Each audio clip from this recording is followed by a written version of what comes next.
17,000 men marched into a forest in eastern Finland in January of 1940. They had tanks. They had artillery. They had supply trucks loaded with everything an army needs to crush a small, frozen country. And within roughly 2 weeks, most of them were gone. Not retreated, not captured. Gone. When Finnish soldiers finally moved up the narrow track they called the Raate Road, they did not find the aftermath of a battle. They found something stranger. Men standing upright in the snow, rifles still gripped in frozen hands, eyes open, faces turned toward something none of them could afterward describe. Soldiers sitting around campfires that had gone cold days before, postured as if they were still waiting for the warmth. Officers in their tents, limbs locked at angles the human body is not built to hold. And inside the vehicles, the seats and dashboards were blackened, scorched, melted from a heat that had burned outward from within, while the metal shells around them stayed nearly untouched and the bodies beside them lay cold. There was a smell in the air, the survivors said, a sharp, metallic odor like burning copper or the tang you taste a half-second before lightning strikes.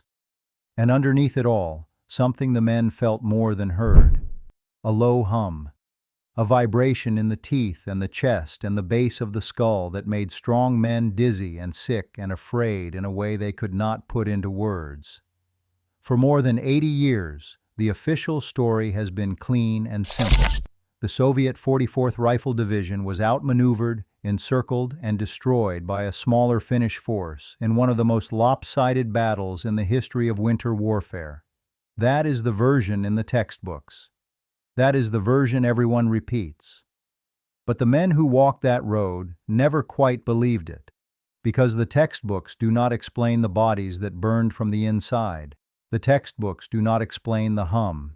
And now, after more than 8 decades, a 2024 expedition into that forest has surfaced something that makes the old explanation feel like a story we told ourselves to sleep.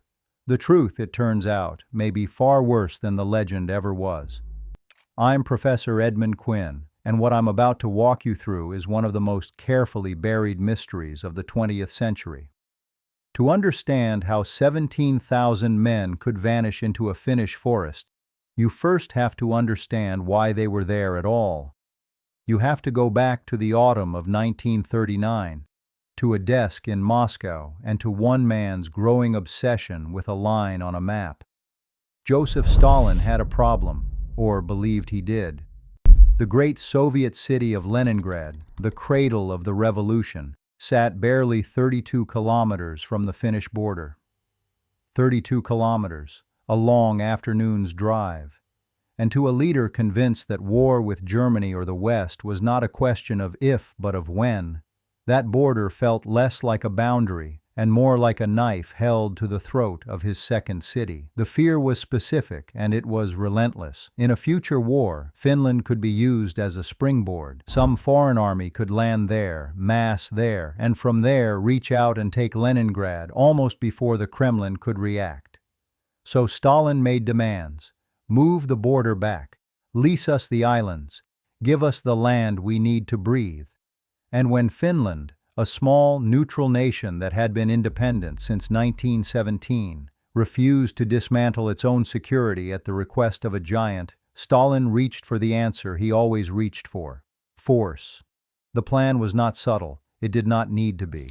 The Kremlin looked at the map, looked at the population numbers, looked at the size of its own army, and concluded that Finland would fold in a matter of weeks. They committed over 400,000 troops, thousands of tanks, a vast air force darkening the northern sky. On paper, it was not a war. It was a foregone conclusion, a formality, a steamroller flattening a pebble. The men were told they would be home before the worst of the winter set in. Some were told to bring their dress uniforms for the victory parades. The arrogance of it is almost difficult to grasp now, looking back, because almost every assumption baked into that plan was about to shatter against a reality the planners in Moscow had never bothered to imagine. The first thing they got wrong was the enemy. Stalin saw a small country and assumed a small fight. What he failed to see was that this small country had something his enormous army did not. The Finns were few, but they were disciplined, motivated, and they knew the land the way you know the inside of your own home in the dark. They had grown up on these forests, these frozen lakes, these endless white miles of pine and silence. They could move through this terrain the way a fish moves through water, while the invaders would flounder in it like a man thrown into the sea. And when the invasion came, something happened that the Kremlin had not anticipated at all. The whole nation rose. This was not just an army defending a border. This was farmers and fishermen and schoolteachers picking up rifles, because the alternative was to watch their country be swallowed. A campaign Moscow had budgeted in weeks began almost immediately to stretch into a long, grinding, humiliating ordeal, and the world was watching. Attacking a peaceful, neutral nation that had threatened no one drew swift and furious condemnation. The Soviet Union was expelled from the League of Nations, branded an aggressor before the entire international community. But the damage went deeper than diplomacy and wounded pride. Every small country on Earth was now watching, taking notes, understanding with cold clarity exactly what the Soviet Union was willing to do to a neighbor who said no. It was a warning written in snow and blood. But the condemnation of distant diplomats meant nothing to the soldiers freezing on the front. Because there, in the field, the Finns and the world's outrage were not even the first enemy the Soviet army faced. The first enemy was the land itself. Picture it. Dense boreal forest crowding both sides of every narrow road, so thick that 10 meters in, the world simply disappears into shadow and snow. Frozen lakes that look solid and reliable until they aren't. Roads, if you can even call them that, choked with snow and barely wide enough for a single truck. Everything the Soviet army was built for, its tanks, its trucks, its sheer mechanized mass became useless here. The tanks bogged down in drifts or skidded helplessly on the ice. The trucks could not maneuver, could not turn, could only crawl forward in a single brittle line. And the supply lines, those long thin arteries stretching back toward the border, kept collapsing again and again, leaving entire units stranded without food, without fuel, without ammunition, deep in a wilderness that did not care whether they lived or died. And the cold. We have to talk about the cold, because the cold killed men before a single Finnish bullet ever found them. Temperatures on that front routinely plunge to 40 degrees below zero. At that level, the air itself becomes a weapon. Exposed skin freezes in minutes. Metal burns the bare hand like a brand. Breath crystallizes and falls. And the men sent into this nightmare were dressed for a parade ground, not for an Arctic war. Thin uniforms, boots that soaked through and then froze solid. No proper gloves, no winter doctrine, no training for any of it. The Finns had skis and white camouflage, and the knowledge passed down through generations of how to survive a winter that would kill a careless man in an afternoon.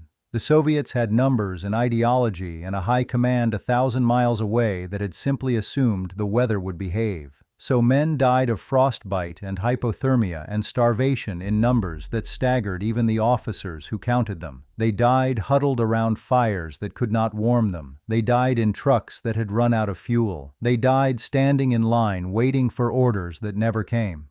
And the survivors, the ones still upright, were not soldiers anymore in any real sense. They were frozen, exhausted, half-starved men shuffling through a white labyrinth, jumping at shadows, no longer sure which direction was forward and which was the way back home. Because the forest did something to a man's mind. The snow, falling thick and constant, swallowed sound. It muffled the crunch of your own boots until you could not hear yourself walk.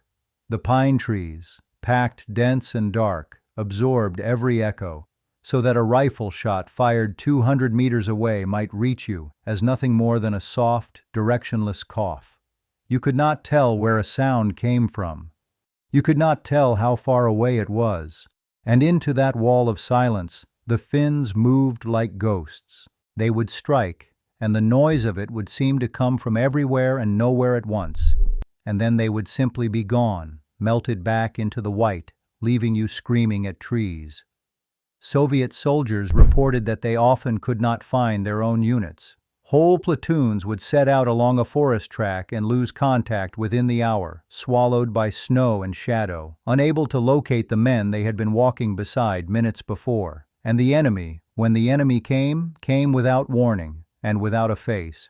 You did not see Finns. You saw movement at the edge of your vision, a flicker of white against white, and then men beside you were falling, and you were firing blindly into a forest that gave nothing back. The weather did more than blind them. It broke the very chain that held the army together. Sudden whiteouts would descend without warning, erasing roads, erasing the world, trapping units in place for days while they burned through what little food and fuel they had left. Radios failed in the cold, batteries dying, signals lost in the trees. Messengers sent between units simply vanished into the snow and were never seen again. And so the orders coming down from Moscow, orders written by men in warm rooms who had never seen this terrain, became not just useless, but absurd. Advance to this position, hold this line, coordinate with that division. How do you coordinate with a division you cannot reach, cannot see, cannot even prove still exists? The distance that had once been the Soviet Union's great strength, its endless reserves of men and machines, became its great weakness because the men at the top could not adapt to a war they could not feel on their own skin.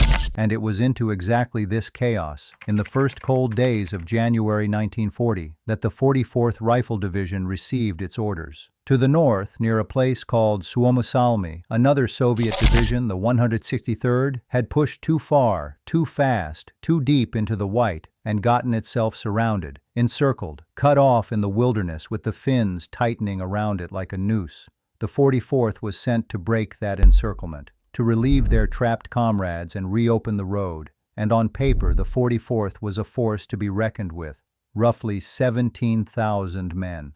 Tanks, artillery, long columns of supply trucks. By the numbers, it should have rolled over the lightly armed Finnish defenders without slowing down. The officers who set out that January morning had no reason to doubt it. They advanced confidently, a vast river of steel and men pouring along the only route that led toward Suomussalmi, a narrow, unpaved track through the forest with a name that would become infamous, the Raate Road. And the Raate Road was a trap. Not a trap the Finns built, but one the land had built, and the Finns simply knew how to use. The road was barely wide enough for the column to pass in single file. On both sides the forest pressed in, dense and black and impenetrable, offering no room to spread out, no room to maneuver, no room to form a defensive line if anything went wrong. A column on the Raate Road was not an army, it was a snake, stretched thin and helpless across the snow, and every slow-moving truck and tank in it was an easy target for anyone hiding in those trees. The deeper the 44th pushed, the worse it became. The column strung itself out for kilometers, the front grinding far ahead while the rear dragged behind. The whole thing too long now to defend, too long even to coordinate. Reconnaissance was poor. Intelligence was worse. The officers did not truly know where the Finns were, how many they were, what they were planning. They knew only that they had to reach the 163rd, and so they kept pushing forward into a wilderness that watched them come. And the Finns let them come. That was the genius of it, the patience of it. They did not throw themselves at the head of the column in a glorious frontal assault. They had no need to. Instead, they did something the Soviets had no answer for. They began to cut the snake into pieces. Small Finnish detachments, moving fast on skis through the forest, struck the column at carefully chosen points, throwing up roadblocks, felling trees across the track, severing the long line into separate, isolated segments. The Finns had a word for these trapped pockets. They called them motis, and once a section of the column became a moti, once it was cut off from the units ahead and behind, its fate was sealed. No supplies could reach it, no orders could reach it, no reinforcements could reach it. It simply sat there in the snow, surrounded, freezing, waiting to be destroyed at the Finns' leisure, and one by one all along the Raate Road, that is exactly what began to happen. The ski troops were the worst of it. To the men trapped in those frozen pockets, they did not seem like soldiers at all. They seemed like something the forest itself had birthed. They came in white, head to foot, hooded and silent, gliding over the surface of the snow on long wooden skis that that made no sound, and they appeared without warning at the edge of the tree line where a moment before there had been nothing. A few short bursts of fire, a grenade tossed into the back of a stalled truck, a sentry collapsing into the drift without ever crying out, and then they were gone again, melting back into the black wall of pines before the Soviets could even bring their weapons to bear. By the time the panicked men fired into the trees, there was nothing there. No figure, no muzzle flash. Only the dark and the falling snow swallowing the echo of their own guns. The psychological effect of it was devastating, and it was deliberate. A man can stand against an enemy he can see. He can find courage in a line of comrades, in the knowledge of where the danger lies. But the men on the Raate Road could not see their enemy, could not find them, could not predict them. The Finns timed their strikes to wreck the nerves as much as the bodies. They hit at dusk, when the light was failing and every shadow seemed to move. They hit from 3 directions at once, so that a single small detachment of 24 skiers seemed like a battalion closing in from every side. And when they finished, when they slipped back into the wilderness, a fresh snowfall would erase their tracks within the hour, leaving the Soviets to stare at unbroken white and wonder if the attackers had ever been real at all. Fear like that does something to an army. The Soviet soldiers, already half frozen, already starving in their thin uniforms, began to imagine the enemy everywhere. A branch cracking under the weight of snow became a sniper. A gust of wind through the pines became the hiss of skis.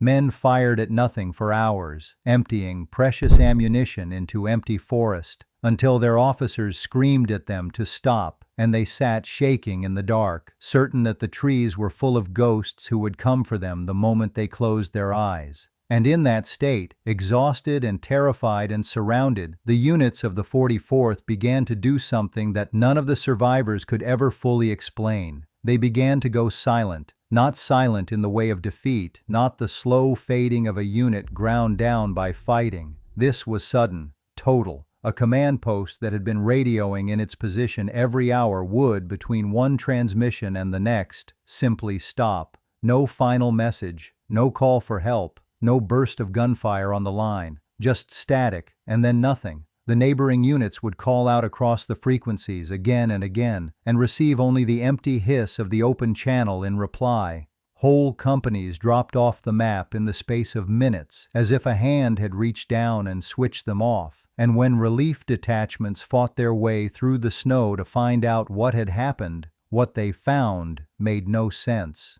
The positions were not overrun. There were no signs of a last stand. No spent cartridges scattered across the ice. No bodies dropped in the postures of men cut down while fighting. There were only the soldiers themselves, and they were wrong. Some were found standing upright in the snow, rifles still gripped in their hands, eyes open and fixed on nothing, as motionless as statues carved from the cold itself.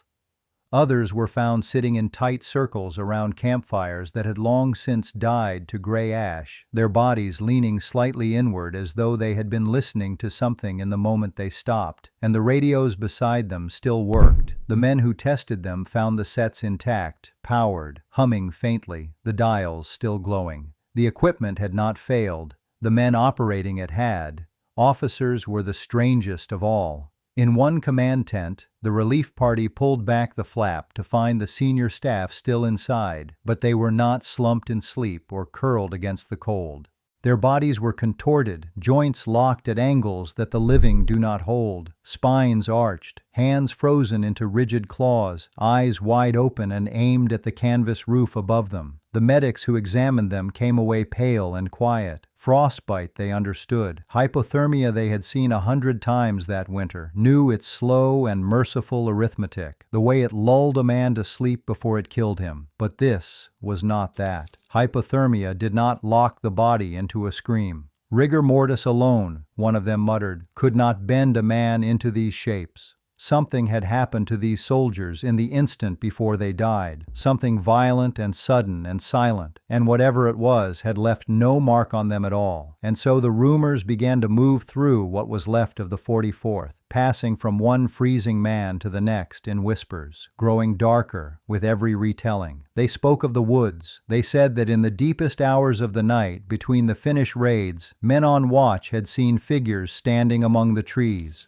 Not skiers in white, not soldiers at all, but tall, shapeless shadows that stood motionless at the edge of the firelight and left no footprints in the snow where they had stood. They said you could hear whispering when the wind died, faint voices that seemed to come from no direction, speaking sometimes in Russian and sometimes in Finnish, calling men by name, calling them out toward the trees. The sentries who heard it would not go to investigate. The ones who did, the rumors said, did not come back. And beneath all of it, beneath the whispers and the shadows and the silent radios, there was the hum. Every survivor who lived to speak of those days described it the same way. A low sound, so deep it was felt more than heard, vibrating in the teeth, in the chest, in the bones of the skull. It came and went without warning, and when it was strong, the men around it grew sick. Their heads pounded. Their stomachs turned. Their sense of direction unraveled until they could not tell which way the road lay, which way they had come from, which way was up. They called it many things, but the name that stuck, the name the survivors carried home and could not forget, was simpler and older than any of them wanted to admit. They began to call that stretch of the Raate Road the Whispering Woods, and they spoke of it the way men speak of a place that is haunted by something far older than the war they had brought to it. When Finland finally secured the road in the middle of January, the men who walked it found something that none of their training had prepared them for. Thousands of dead lay across the snow, but they had not fallen the way men fall in battle. There were no long fighting lines, no defensive clusters around heavy guns, no scatter of men cut down as they ran. Instead, whole formations lay collapsed where they had stood, as though some force had passed over them all at once and simply switched them off. Some lay in neat rows still facing forward. Some sat upright against the trees. And a few, the ones the Finnish soldiers spoke of only in low voices afterward, showed injuries that made no sense at all. Their flesh, when examined, bore the signs of heat, of burning that seemed to come from within. Organs scorched as though seared by something the body itself had generated. And yet their uniforms were whole, not a thread singed, not a button melted. The fire, if it was fire, had burned them from the inside and left the outside untouched. The machines told the same impossible story. Trucks and armored vehicles sat along the road with their interiors blackened. Dashboards melted into sagging ridges, seats reduced to ash, the metal inside warped by a heat that should have consumed everything. But the exteriors were clean, the paint held, and here was the detail that the recovery teams could never explain away. Some of the engines were still warm to the touch, hours after the bodies beside them had frozen solid. Over all of it hung a smell, sharp and metallic, like burning copper, like the air after lightning has split the sky. The men who breathed it grew dizzy. They said the air itself felt charged, that the hair on their arms stood up, that the silence pressed against their ears until they wanted to run. And so this is where every honest account of the 44th arrives, at the edge of something it cannot name. Both sides chose silence. Finland quietly closed the investigations, fearing what panic might do to a nation already fighting for its life. The Soviet command did far worse. They sealed the ground, detained the few survivors who staggered back across the line, and scrubbed the strange details from every report that crossed a desk in Moscow. One general, it is said, wrote a single line that he never explained and never repeated. This was not a defeat, the memo read. This was something else. The recovery crews who returned in the spring reported things stranger still. Blood that had crystallized into a glassy black substance, boot prints that ended in open snow, corpses logged one day and gone the next. And for 84 years that was where it stayed, frozen in the ground and frozen in the archives, until a private expedition went out to the Raate Road in 2024 and came back with photographs that no one has been able to dismiss. That is the legend, in full. Now let me give you the answer, because I believe there is one. My name is Professor Edmund Quinn, and I have spent a long time inside this story. Here is what the breakthrough revealed. The team in 2024 did find anomalies in the soil, layers of vitrified sand fused as though by tremendous heat. They did recover a metal fragment that registered faintly warm and an object carved with symbols no one could read. But strip away the framing and look at what those findings actually describe. A region of glacial ground rich in iron and quartz, a battlefield where men dying of profound cold experience the precise symptoms attributed to the hum, the headaches, the nausea, the lost sense of direction, the phantom voices. Hypothermia in its final stage produces exactly that: the disorientation, the auditory hallucinations, the terminal burrowing, and the paradoxical undressing that leaves a frozen man in postures that look, to the untrained eye, like agony or terror. The contorted joints are cold rigor. The whispers were dying minds. The shadows that left no prints were men who were already gone. And the truth is heavier than the legend, because there was no phantom field, no resonance, no ancient thing waiting in the trees. There were 17,000 human beings sent into a frozen forest with summer in their bones and lies in their orders, abandoned by a command too far away and too proud to understand the cold it had ordered them into. They were not erased by a mystery. They were erased by men who decided their lives were cheaper than an apology. A monster would almost be easier. A monster does not sign paperwork. A monster does not file a report and go home to dinner. The thing that destroyed the 44th had a desk and a stamp and a quiet conscience, and that is far worse than any whispering would. But I will not pretend everything fits. One detail still has no rational home. The warm engines beside the frozen dead, the scorched interiors inside untouched shells, the metallic charge in the air that left grown men dizzy. Hypothermia explains the bodies. It does not melt a dashboard while sparing the paint. That single thread refuses to close, and it may never close because the ground was sealed and the witnesses were silenced, and the only men who truly knew are 80 years dead beneath that snow. So I leave it to you. Do you accept the official answer, that the cold and the lies of distant men did all of this and the rest is just rumor curdled into legend? Or do you think something on the Raate Road in the winter of 1939 still has not been explained? Something the archives were sealed to hide? Tell me in the comments, and tell me what you make of those warm engines beside the frozen dead. I read every theory you send, and if this one held you, stay with me, because the next story we open was buried even deeper than this one.